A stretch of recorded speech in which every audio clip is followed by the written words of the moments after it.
Can't remember what it's like being drunk. Can't remember what it's like having a hangover. I was very good at computer sciences, even though they hadn't invented computer science. You watch, I'll get you a couple more times. I've always basically been a kind of middle-of-the-road socialist.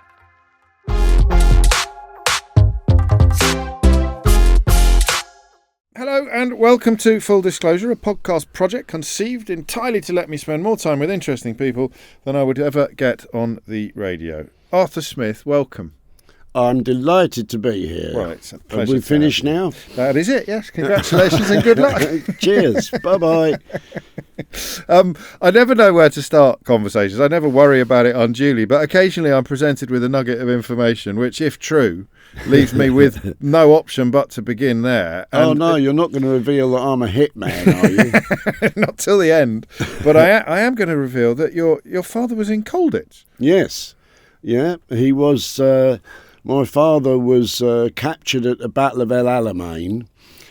He spent more than a year, working as sort of slave labour down a copper mine. Crikey! But he did end up in Colditz, so he never quite knew why he was sent there, because it was mostly for posh people and people who tried to escape before. But his job was just to sort of sweep up and make tea for some of the posh guys there, like Earl Haig's son and Giles Romilly, who was Winston Churchill's a relative of his. So my dad said that compared to where he'd been, you know, down slave labour down a copper mine, it was like a holiday camp. Colditz, yeah. And I took him back there when he was 70. What was that like? Wow, it was quite something to see. It's this sort of great Gothic thing up on a hill. And I'll always remember, he looked at it, it's the first time he'd seen it for 40 years, and he looked at it and said, "There it is." Well, what else is he going to say? Yeah, that's it, isn't it, really?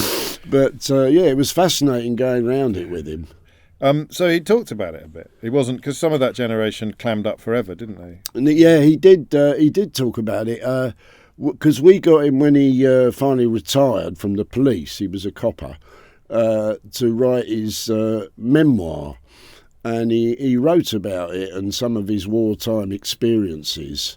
And it's a fascinating thing. We're looking to publish it, me and my two brothers, at some point. But yeah, he was quite a one. He did talk about it, although he had his particular stories. He didn't really go into great detail about some of the awful things that happened. Sure. But he talked about it because, of course, you're right. Most of that generation just didn't talk anymore after they'd been through it. I suppose now you'd say they had PTSD or something. Probably. So he was already a police officer by the time you came along in 1954. That was his post-war career till retirement. Yeah, because he didn't really want to join the police, to be honest, but he couldn't think of any other job to do. And his brothers had been coppers. And his dad had once been the guardian of Haile Selassie. When Haile Selassie left, he was left the country for a bit, and then my granddad was his bodyguard for a bit. So when my dad was a jailer, he was a jailer for a while after being a copper on the beat. He used to, of course, I used to be arresting Rastafarians for smoking grass and whatnot. And my dad always used to say, "Hey, I knew Haile Selassie," and they were really impressed. He liked to show off to them. But he never really liked locking people up. When he was a copper, he never really liked arresting people because he'd been a prisoner himself. Of course. So yeah, I was very lucky to have him as my father.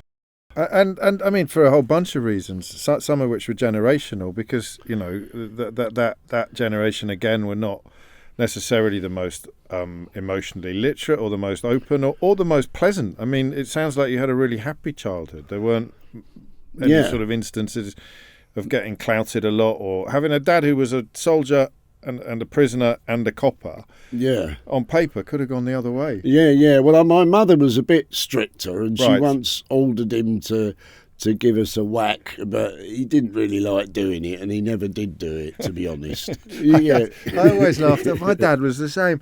And I remember he coming home from work one day, and I'd been really naughty. And it had been what had you done? Wait, I think I'd taken £1 out of my mum's purse and gone down the arcade. I mean, really outrageous behaviour. And you can imagine him coming home from work and thinking, I just want a gin and tonic and to put the telly on. And then I've got to go upstairs and hit my child. It's a strange way to behave. So, I mean, I don't want to be pat about it, but it is like something out of a sort of film, a John Borman film or something, running around the bomb sites of Bermondsey. Dad was a copper, salt of the earth. I mean, South London, the whole sort of shebang could be itself a bit of a movie. Yeah, although you'd have to have some inciting incident, obviously, where it all goes wrong or something. I guess so, and it didn't. I mean, it was. I was very lucky. I was so lucky. My mother was lovely too. I mean, my mother was a clever grammar school girl. She'd been evacuated during the war when she was only 9, and she had to look after her sister who was 7 and her brother who was like 4 or something. Crikey. And I think that made a big difference to her life, because it meant she was always very organised and wanted to sort of make sure everything was well ordered. And she was a very clever girl, you know. She went to a grammar school, again, which was evacuated to Wales. And, she did brilliantly in her exams. But, of course, women weren't really allowed to go to university or anything then. They didn't. So was she the driving force behind your education? And yes. Did she want you to do well? Yes. And she took me and my brothers to the theatre and gave us novels and a love of poetry, which I've always had. Of course. I will get onto it a bit later, but some of the parallels you see between poetry and stand-up are absolutely fascinating, and when they're actually articulated, they make perfect sense. I'm drawn because I had a very middle-class upbringing, and I hate the way that people today sometimes conflate middle class with education as if it wasn't something that a more working class background would contain, because it certainly wasn't the case, was it, that books or theatre or poetry would be the preserve of the posher. No, of course not. Although, you're right, because my mother was a working class girl and she always loved books, and so did her mum. And her mum was a maid, I think. Yeah, so it's almost a way of kind of keeping people in their place, isn't it? Or denying the social mobility that education can provide. Were you clever? I mean, primary school, I know we'll get on to grammar school shortly, but when you went to primary school, did you feel comfortable? Did you feel that you were hitting your marks? Yeah, I was one of in the top few in the class. And what were you good at? I was good at English. I was very good at computer sciences, even though they hadn't invented computer science. You clearly got me then. You watch, I'll get you a couple more times. It's a good game I like to play. It's very good, yes. Where I sometimes drop something, it's impossible. You'll end up on Wikipedia, though. Because someone will listen to it and edit your Wikipedia Actually, page. there is a Wikipedia thing. Apparently, I've written a novel called Pointless Hoax, which is in Wikipedia. I like this description. It's probably not true, but you're quoted somewhere as having said, "In photos of myself as a child, I already seem to have the wrinkled and sallow complexion of a 20-a-day man." Yeah. Well, I always did. I mean, my older brother has always looked younger than me, really. I've always been a bit wrinkly and... I've always had a touch of the Sid James, I'd say. Yes, of course. Your dad was a Sid, wasn't he? And you were not Arthur until much later in life. You were Brian, and still are, presumably, to your nearest and dearest. Yeah, that's right. Yeah, but because when I was starting out in comedy and acting and whatnot, you had to be a member of Equity, and apparently there already was a Brian Smith. So it's not that surprising, is it? No. And they said, well, what do you want to be? And actually, originally, I put down as my first choice for my stage name as Captain Wanker. Fair enough. But that was taken too. Yeah, there really was a Captain Wanker. No, they said you can't be Captain Wanker. So I started, because Arthur's my middle name, and my uncle was Arthur, and So it's not a huge leap, is it? It's not like sort of going from Reg Dwight to Elton John or something like that. But is there? And I know you've talked about amateur psychologists. I'm intrigued by it. Quite often, I sit down, for full disclosure, with people and only discover that day that that their famous name, or they're given their public name, is not actually the name they've given. And it's usually for that reason. Yesterday, it was Jonathan Pryce. Right. Who what was his... Yeah, you're like, this is almost the punchline. John Price. Really? Yeah, but with an I. So it was John Price with an I, and it becomes Jonathan Price with a Y, because there was already a John Price. And someone told me that Engelbert Humperdinck wasn't his real name. Actually, I met him once. He was very rude to me. Yes. I also have. I took him out for lunch once when I was a showbiz journalist, and he was very rude to the waiter. Yeah. So it's obviously a bit of a thing. Yeah. Well, I was meant to be interviewing him on Loose Ends. Of course. And he turned up, and he didn't like the look of me. He had sort of two, I don't know, they're bodyguards or minders with him. And I went to shake his hand, and he wouldn't shake my hand. It's not a great start to an No, interview. and then he just turned round and left. Good grief. And it was live at the time, so we had to fill in 8 minutes. But the comedian Ross Noble was on, and I said, well, why don't I just ask the questions I'd prepared for Engelbert Humperdinck to Ross Noble, who was, of course, absolutely brilliant. And it was one of the funniest 8 minutes there's ever been on radio, I should think. Engelbert who? What is the... I mean, do you slide in and out? Because you were not, I don't think, a show-off as a child, and you need to have a bit of a show-off thing going on. I mean, you became a bit of a clown, didn't you, later, while also... Yeah. But do you have in your mind too, Pete? Is there a dichotomy at the heart of your personality, Arthur? Is there Brian and then Arthur, or is it? I was always a bit of a one for seeking attention. You were. It was a good way of making friends and stopping bullies and whatnot. Yeah. Although it's funny, there's so many comedians I know who have got some trauma in their childhood, like, their mother died young, or their dad abused them, or whatever. There's so many comedians, and I always feel that if my parents hadn't been so nice to me, I'd have been a better comedian. Because it is, as we mentioned earlier, it's got a warm glow. All of the descriptions I've read of your childhood, up to and including your dad being, it says in my notes, a typical diamond geezer. Sort of probably a touch of the Dixon of Doc Green's, I suppose, knowing everybody around the area, and you'd also be known as Sid Smith's boy, wouldn't you? Yeah. Really... In fact, I did a show about him on a live show, and then I did it on Radio 4 as well. And I sort of dressed up as a copper and pretended to be Dixon of Dock Green a bit for that. Yeah, because he was very like that, the sort of likeable old guy on the beat.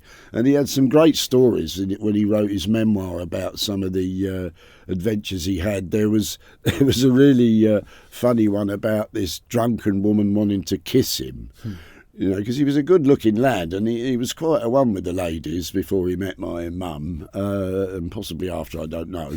But and someone took a picture of it, and I've got this brilliant picture of a very drunken little woman trying to grab hold of me dad, and he's a copper, and he's looking so embarrassed, he doesn't know what to do. And he ended up saying, apparently, look, if you don't stop, I'm going to have to arrest you. And she said, yeah, arrest me.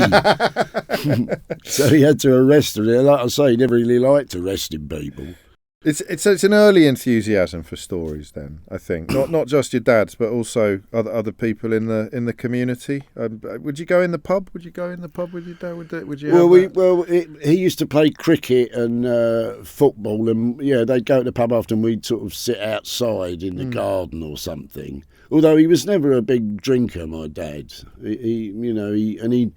He didn't really like wine. He liked half a pint of beer or something. My mother was more of a wine person. Although you didn't really, it's funny to think they didn't really have wine when I was growing up in this country. I always remember I once interviewed Dennis Healy, And I remember him saying that the first time he'd ever had wine was when he was 40 or something, or when he went to Italy. Right, in the war. He was on the landings there in Italy, and it was the first time he'd ever had wine.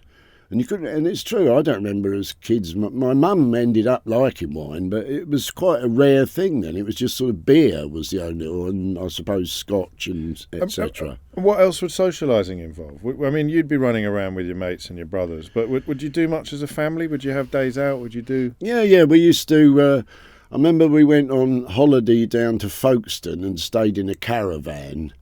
And used to walk down onto the beach, and I liked hiding under the caravan and pretending I'd got, and trying to pretend that I'd gone missing, although they always knew I was under the caravan.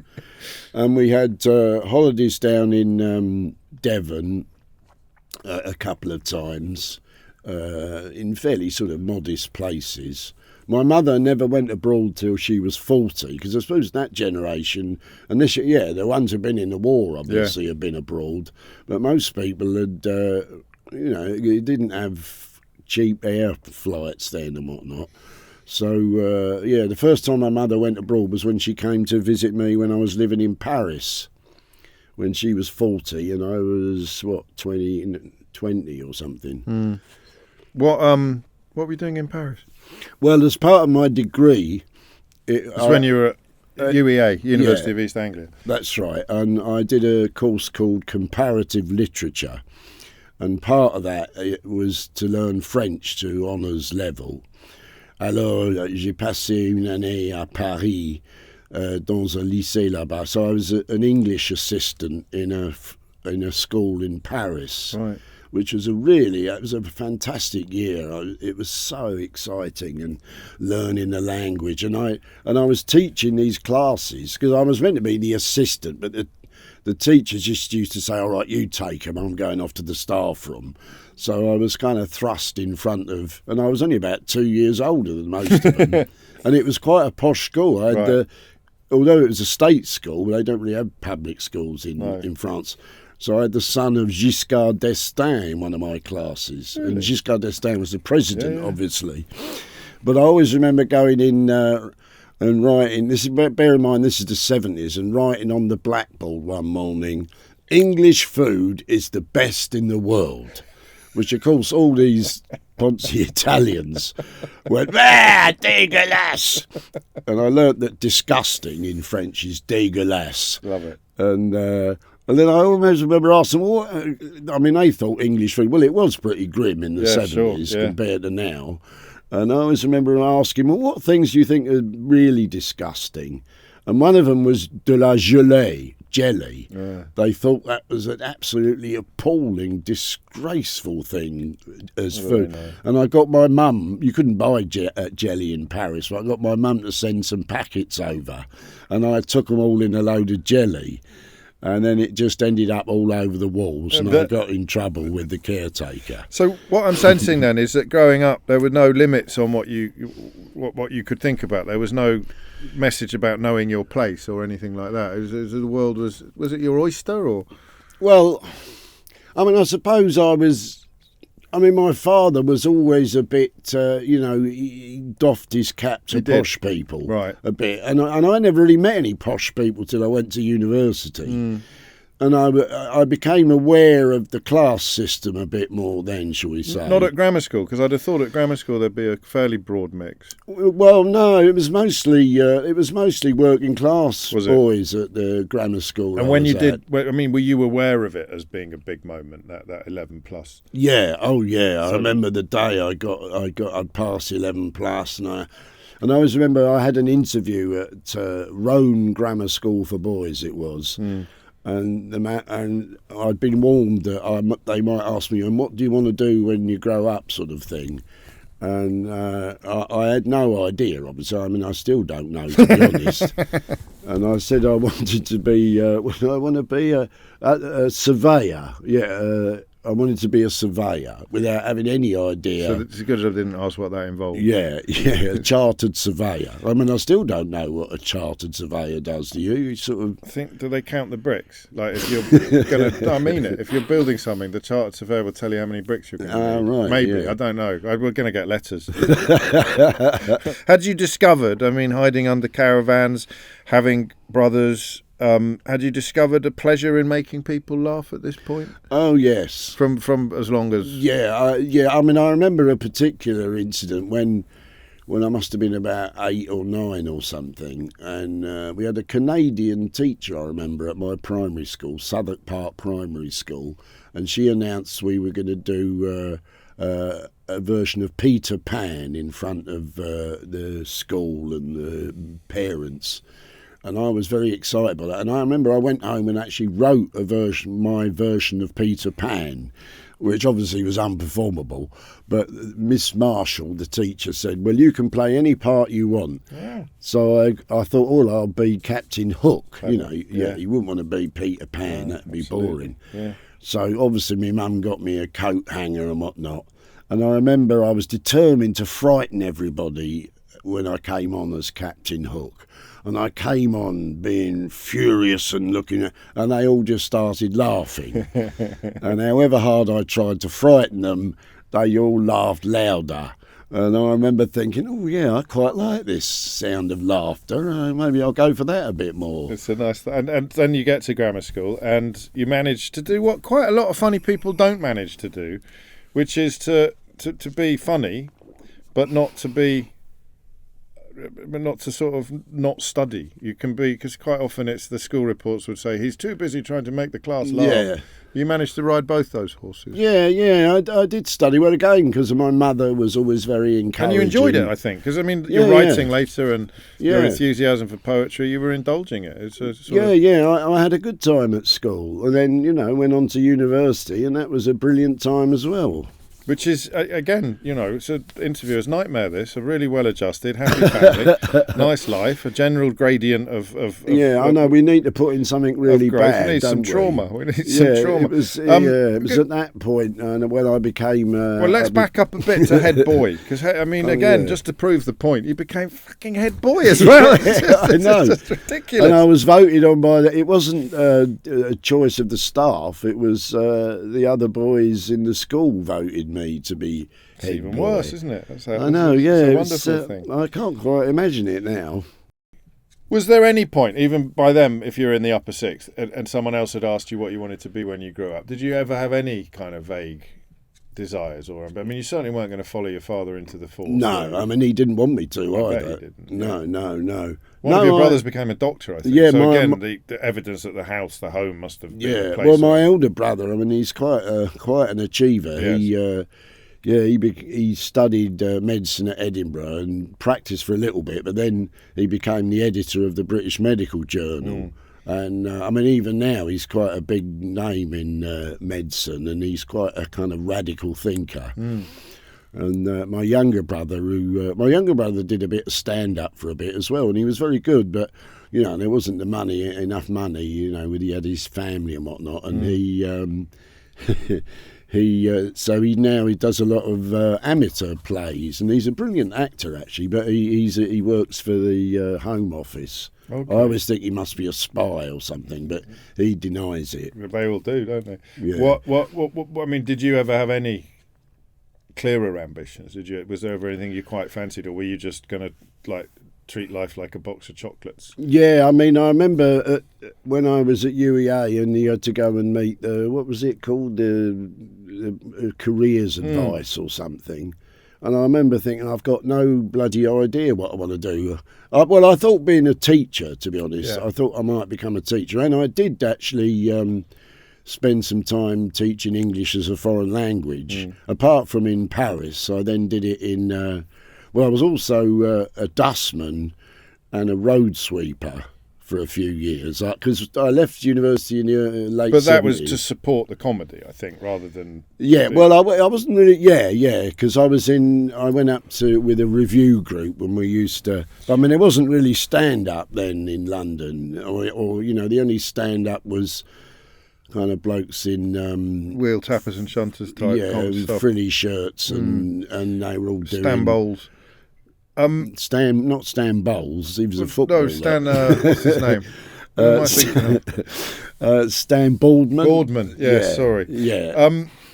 Let's talk about that then. So you get to Norwich, you get to UEA. Was that a fairly frictionless passage? You'd have spoken to your English teachers; they'd have said you've got a great talent for writing. This course that Malcolm Bradbury was a key part of was a very, very big deal in the early 70s. Yeah, he was the first person to set up a creative. I mean, I wasn't doing creative. No, I know, writing, but he was still. You still taught by him, I think. Yeah, I was, and he used to give me a lift in the mornings. I remember in my second year when I was living in some slum, and he used to see me walk along the road and gave me a lift in. And in fact, when I did this radio series called Sentimental Journeys, where I took him to Indiana University as one of the things, where he'd spent the time studying, and he'd written a novel around it as well.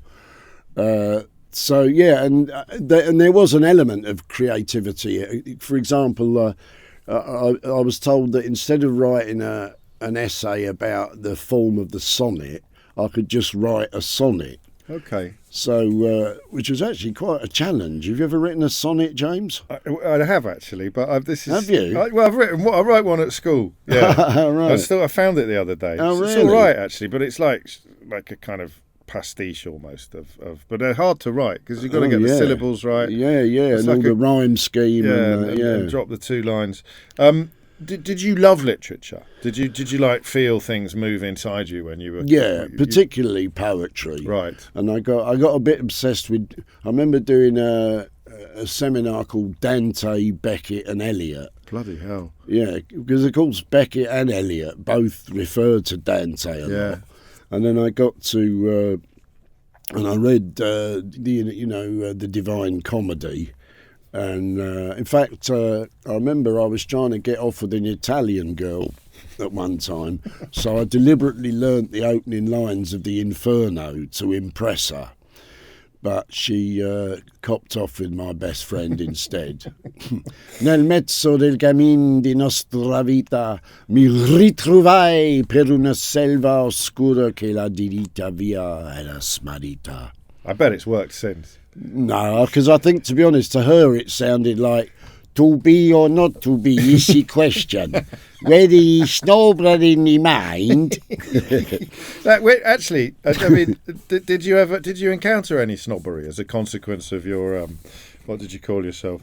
Your wrinkled and sallow complexion and your sort of very Bermondsey tones? Oh yeah, I think so. Well, I mean, also it had the effect. I was quite often like the bit of rough, in a way. So I had several girlfriends who were all quite posh, who liked me as a bit of rough, really. And I remember meeting their families and feeling slightly that I was condescended to, shall we say. But not in college. People like Malcolm Bradbury could see. Oh yeah. No, he wasn't anything like that. Yeah. Because you are. I mean, it's a word that nobody really welcomes. But you are a proper intellectual. I mean, well, but you are. I mean, because there's two types of student in this kind of context. There's two types of clever student. There's the ones that have to sort of gird their loins and get into the library and do the work, and then there's the ones that actually do love getting lost in Dante and getting lost in Beckett or getting lost in Eliot. And you, I think, were very much in the second category. Well, thank you, James. I take that as a compliment. I mean, it is intended as a compliment, but also as a description. You possibly could perhaps have pursued academia, not just teaching. Yes. Could you have stayed at university if you hadn't discovered some of the stuff that we're about to get on to? Well, funnily enough, I remember I nearly got, what was it? I applied for some post as a lecturer in, where was it? There we are. In Poland or somewhere. And I think I got down to the last two. I had to do some interview over the phone or something. And who knows? I mean, I didn't get the job, but who knows if I had got it? Perhaps I'd now be the head of some university in Poland. But I sense that there was no fire in your belly to pursue any of this. I mean, no. Or indeed to pursue anything particularly. Well, no, I liked entertaining. My last year at UEA, me and a group of friends went up and did a review, as it was then. It was like a sketch comedy show at the Edinburgh Festival in 1977. And was that very different from anything you'd done before? I mean, did you sort of find just, because I remember the first year I went to Edinburgh, and I thought, good Lord, there's lots of other people who are a bit more like me than anyone else I've ever any other environment I've ever been in. Yeah. Oh, it was so exciting doing Edinburgh then at the first time, but there wasn't really any stand-up comedy then at Edinburgh. There were about 60 comedy shows, and most of them were university reviews and sketches and songs that sort of thing. And how much of it did you write? Can you remember? Most of it, you actually. Did. It was I mean, we wrote together, but I tended to have written most of it. And at the same time, not long after that, I was in a band. I was in The Results. Oh, well done, blimey! You've really done your homework. Were you ever in a band, James? No, sadly, no. Yeah, I was the singer in a band, and we toured. We did gigs in London and just outside, and but then it all got like all bands, we all got annoyed with each other and it broke up. And I wanted to stick with comedy, really. So what were you getting out of it, do you think? Combination. About £6. No, in terms of like what appetite it was feeding. Well, I suppose entertaining, showing off. I mean, I was never a great singer, and I did find that I used to do longer and longer introductions to the songs, and so that's. It throws ahead to the Leonard Cohen show a bit, doesn't it? I suppose so. Yeah, I mean, I'm not a great singer, but then nor was Leonard Cohen really, and I did do a couple of Arthur Smith Sings Leonard Cohen shows. So I did them partly because I thought it seemed to promise the grimmest evening of entertainment imaginable, and that whatever I did would be better than what it sounded like it was going to be. You did a bit of writing for the student newspaper. You got involved in politics. I mean, what was your politics? Because it could have gone either way, couldn't it? There's plenty of people from your kind of background who ended up going very right wing. I sense there's a bit. I know you never did. I know you well enough to know that. But there's a sense of public duty a bit coming from your family. There's certainly a sense of community coming from your dad's job. I didn't ever consider going into politics, but I guess I was always sort of the left, and I had a flirtation with anarchy at one point. I was quite intrigued by property is theft and I sort of veered briefly towards communism, I suppose. But I've always basically been a kind of middle-of-the-road socialist, I suppose. No, I've never tipped into the right. So you leave UEA, you're back to London, effectively, and this is the period where you're working on the bins and sweeping the roads while doing gigs at night. Tell me about the first time you walked out onto a stage on your own. Ooh, well, that was probably actually because we got a radio series with the review company, and then I remember meeting people, and then it was all obviously Oxbridge were all the producers, and they decided to have a pub near the BBC where people could do, and that's where I did my first ever solo, I suppose, which went quite well. But then I remember it was only a couple of years later when the Comedy Store started, right. And that's when alternative comedy, and I'd been to see Alexis Sale and was kind of wildly impressed by him, and so I did an open spot at the Comedy Store. I remember I was terribly nervous, and it went okay, but then the Comedy Store briefly closed down before it reopened round the corner. And when it reopened, the time it reopened, I was already gigging all around London, particularly as a compere. Okay. Rather than doing solo spots. So it happened quite quickly. Yeah. I mean, I went professional and I sort of stopped doing teaching and everything else about the time I was 30. Right. When I was, funny enough, I spent my 30th birthday in Copenhagen when I was in a pantomime in Denmark. You're meant to say, "Oh no, you weren't." That's a bit obvious. No, I really was. So it was a woman an actress who'd married a a Danish guy and moved to Copenhagen, but didn't want to kind of give up performance. So she introduced pantomimes and still does it to this day. That every year, really, it's in English, and of course it's quite intriguing to Danish people. And in fact, everyone. I mean, pantomime is a pretty much uniquely British thing. They don't do pantomimes, or not like that anywhere else. And so a lot of the people who used to come along and watch the panto were Danish kids studying English.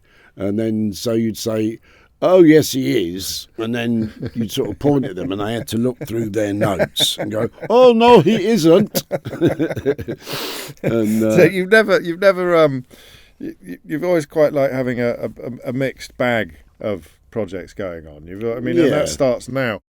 Tell me a bit about why comparing suited you, and why you suited comparing more than other acts, more than other. Well, it was partly because I didn't really have a sort of distinct 20 minutes, right? Which is I was, and also I was quite good at interacting with the audience and whatnot. Now it's compulsory for compares to just come on and go, "What's your name? What do you do?" I didn't really do that, but I do things like I'd say to the audience, I'd do a panto thing. So, right, I'm going to do a bit from a panto. I come on and say, "Hello, everybody," and you'll have to shout back as loud as you can, "Fuck off, Arthur, I hate audience participation." And then they do that, and then I'd pick out an individual and say, "Right, now you didn't do it, so you've got to go, 'Fuck off, Arthur, I hate audience participation.' And I want you to add on to the end of the text with a 'Hey nonny, hey nonny, hey nonny, no,' and 'Fuck off, Jacob Rees-Mogg,' or whoever it was then. It was Jacob Rees-Mogg. He's a good friend of yours, isn't he, Jacob Rees-Mogg? We're very close. I'm seeing him after this, actually. We're off down the Dog and Duck. and so what you've got then, from quite an early stage, is a relationship with the room, which you think all comics have, but some relationships are stronger than others. Yeah. You've got to read the room, as they say. You've got to kind of listen to what they're laughing at, and get involved with them too. Talk to them sometimes, or just feel the atmosphere, read the room. So if I'm thinking in terms of milestones, you've got obviously deciding that you're going to be able to make a living doing this and nothing else. Yeah. You're going to knock all the other stuff on their head. How else do you measure success during this period? Because the world for a comic now is very different from the world that you were in. You mentioned that alternative comedy was essentially new, and it's not alternative comedy anymore. Comedy in the sense that people my age understand comedy was still relatively new. There were clubs. There was the Comedy Store. There was the Tunnel Club. But there weren't, you didn't have jongleurs like we had a few years ago, or clubs popping up. No, there was jongleurs was fairly early on. Was it fairly early 80s? Yeah, because I used to take it in terms, one weekend I'd be at the Comedy Store, the next weekend I'd be at jongleurs. So you're measuring success by gigs, really? And then I got invited, I fronted a couple of television shows. How did that come about? Well, I just got asked to do them because they'd seen me comparing them on them. I never really, I don't know, I always felt constricted by MCing on TV. Right. There were only certain things you could say and you had to dress in a certain way. I always much preferred the live side of things. Well, then I wrote a play that wrote a couple of plays, and the second one, but two of them went into the West End. One of them briefly, and the other one, which I co-wrote with a guy called Chris England. This is An Evening with Gary Lineker. An Evening with Gary Lineker was. I saw when I was at college. Oh, did you? Yeah, it's brilliant. Yeah. Was that going on all the time? How old were you when that came out? Let's think. It must be 1992, so I was 36 or something. Okay, so this would be. You're writing comedy, you're writing sketches, you're writing plays. You're just never sort of putting all your eggs in one basket. That's what I'm trying to pin down. You're right. Well, that's why you can't pin it down. Exactly.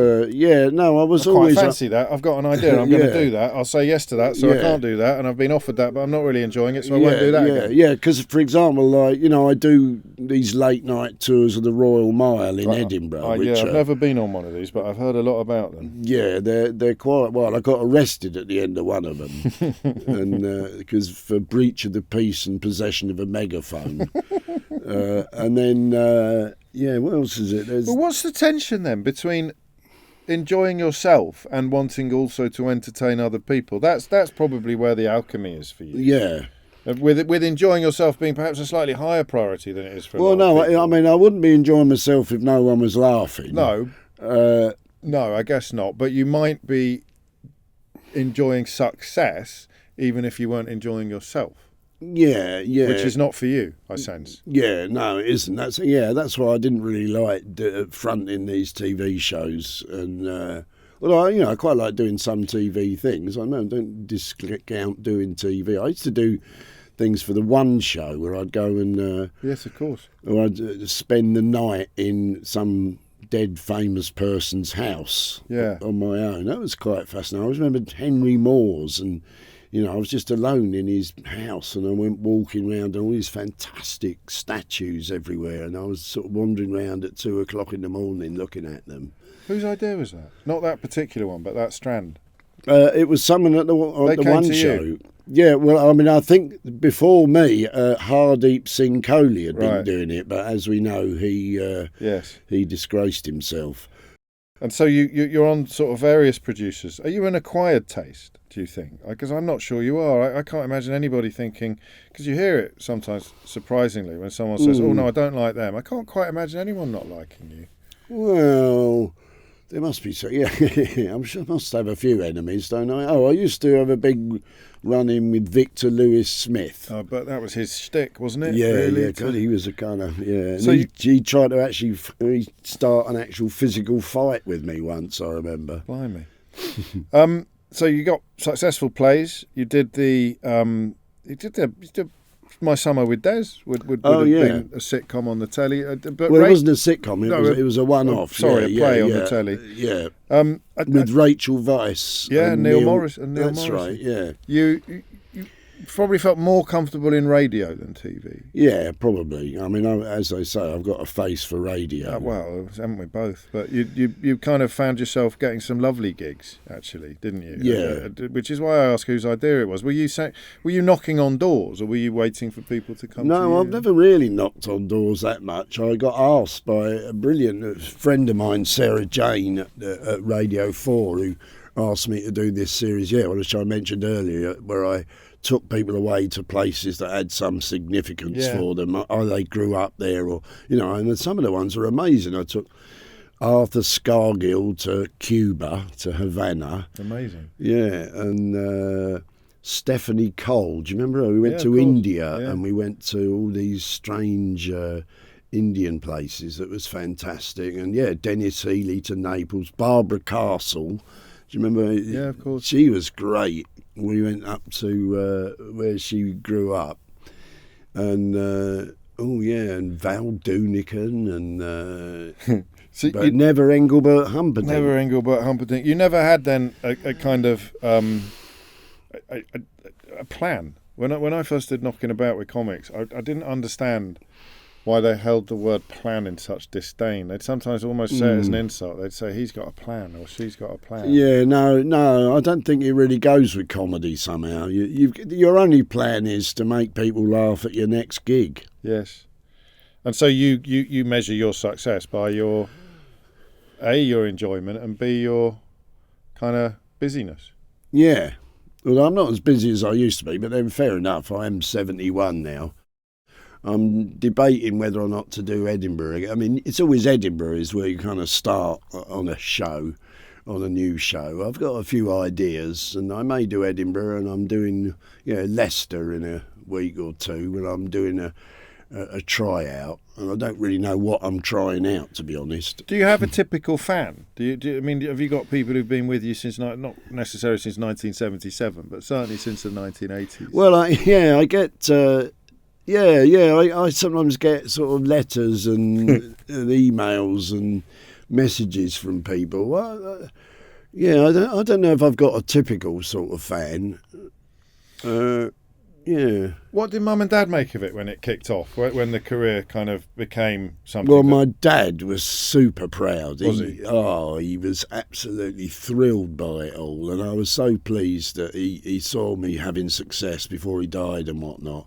My mother was okay with it, and we used to do, when I was, in fact, an evening with Gary Lineker, when we first did it, the first tryouts were in Bath, and my mum and dad by then had retired to Bath. And they put up the whole all of us. There was sort of 5 in the cast and 2 others, and they just put everyone up and were just delightful. And my mum cooked everyone dinner all the time. And no, my dad was really excited. I remember one time when there was an amateur production of An Evening with Gary Lineker, and which I heard about subsequently, that my mum and dad had gone to see it. And my dad had said, "My son wrote this, and they didn't quite believe him. But then they did end up believing him when they went backstage and met them all. And he was really pleased with it, because he never wanted me to be a copper or anything like that. No, it's nice that it's quite liberating in a way. Yeah, to have sort of parents who are relaxed about your future. Yeah, and of course my elder brother, who was sort of super successful from the word go, so that was they was could useful. bank that. They could bank that, and then let Brian do whatever he wanted to do. Talk to me a bit about how seriously you take the writing, because I love some of the stuff you've said about the relationship between punchlines and poetry. I find it on the radio, and that I could say the same thing twice in slightly different ways, and feel a completely different response. Yeah. Well, I think it's funny because I quite often, I know a lot of poetry by heart, and I quite often do poems in stand-up shows, and it's surprising. They go together really well. It's partly because it's the order of the words is crucial in poetry and in stand-up. You can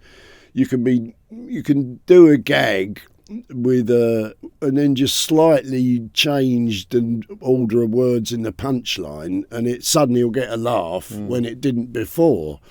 And in that sense, I think poetry and stand-up are similar, and also they're leading to a kind of conclusion of some sort, a punchline or a feeling that the poem gives you. And you can't explain it. You can explain what you've just explained, but you can't explain why that change of that word. No, not really. No, it's just the way people hear things different. Yeah. I'm interested in the tension between what I would call silly and serious. And again, you've managed to sort of fill both, haven't you, really? Looking at the background and at the love of poetry, and you worked on that anthology, didn't you, a few years ago, Sit Down Comedy, and you do comic verse in your shows, as well as stuff that you've memorised. Were you aware of a need to be both silly and serious when you were sort of working? And were there ever moments of thinking perhaps you now are at an age where you should be doing more serious stuff than silly stuff? Did you ever want to write a play that wasn't funny? Intentionally? Well, yeah, perhaps I'd quite like to, but I don't know if it's within my powers, really. I'm always looking for the laugh, whether I want to or not. It kind of comes that way. Although, having said that, I've written poetry that is not at all comic, and I'm looking for the thread, and I can't find it. I'm looking for the thread that runs through everything. Is it curiosity? Is it? Because some of the stuff that you've done when you talk about taking Arthur Scargill to Cuba or taking Dennis Healy to Italy, this is not obviously fertile comic territory, but it's rich territory. There's something. What are you getting out of that? Well, I suppose. Well, with Dennis Healy, I was discovering what it was like to be on the beach. But you're fascinated by him and how he's reacting to what's going on. There's a real, I don't know what it is, a real curiosity about it. Yeah, and also enjoying, what's he like as a personality. And actually, he was amazing, Dennis Healy. He liked to drink, that's for sure. And then wherever we went, he seemed to make friends with people, and he was utterly charming. Less so Arthur Scargill, right. though, I have to say. I'm not that shocked by this revelation. Arthur Scargill was one of these people who was always right about everything. Right. You know, one of those people who always knows the answer to everything. Oh, yes. And why does anybody ever try and challenge them? And I mean, I come to the conclusion, really, I don't know anything, really. You know, what was it? Was it Plato had said, I know only one thing, and that is that I know nothing. Yeah, that'll do. What about fame? What's your relation? Because it's not something you particularly sought, but it kind of went with the territory. And yours has gone in ebbs and flows, hasn't it? Really, yeah, in a way. Yeah, I mean, being a little bit famous is quite nice. Yes. But I think being a lot famous, it must be awful. And I mean, I was quite famous for a bit when I was doing Grumpy Old Men. Well, I was just coming to that, because that's 2003 that kicked off, and it pushed you. Because I mean, people who enjoyed live comedy, you'd have been very, very well known in that world. But Grumpy Old Man, people who love Radio 4 would have known you very, very. I mean, you stood in for Ned Sherring quite a lot on Loose Ends, and you made your own programmes. But Grumpy, it's funny when I interview people who've got really big careers and have done loads of things. There's no rhyme or reason to it, is there? There's no justice to the thing that pushed you into an entirely new space. And for you, it was Grumpy Old Men. You know, I got a phone call. Do you want to come on and bang on about things that old. Annoy you? Yeah, I know. I mean, I was only in me. What was it? I must have been about 50 or something. Late 40s even. Yeah, and I got a phone call. Oh, do you want to come on and bang on about things that you find annoying? Oh, well, that's quite easy. And and then that became hugely successful. What did it change anything, or were you already too? Well, I got more gigs, and you did. I earned a bit of more money for a bit. Although it seems to have all gone now, but I did. I got recognised a lot, and which was, mostly it was all right. It was mostly, people would ask for an autographs then. Yeah, of course. These days it's selfies. Yeah. But and I'd sometimes get. I was never too famous. I mean, I think if you're someone as famous as, I don't know, Dawn French or wherever, and when you just go out, you can't not be you. No, it must be awful. I mean, the worst I always think must be in a member of the royal family. Yeah. Because you can't go out without sort of 6 big blokes with guns or something. Well, they said Philip used to drive around in a black cab, didn't they? So that he could be vaguely anonymous. Oh, is that right? Because it wouldn't cross your mind. He's probably got a cap on. Yeah.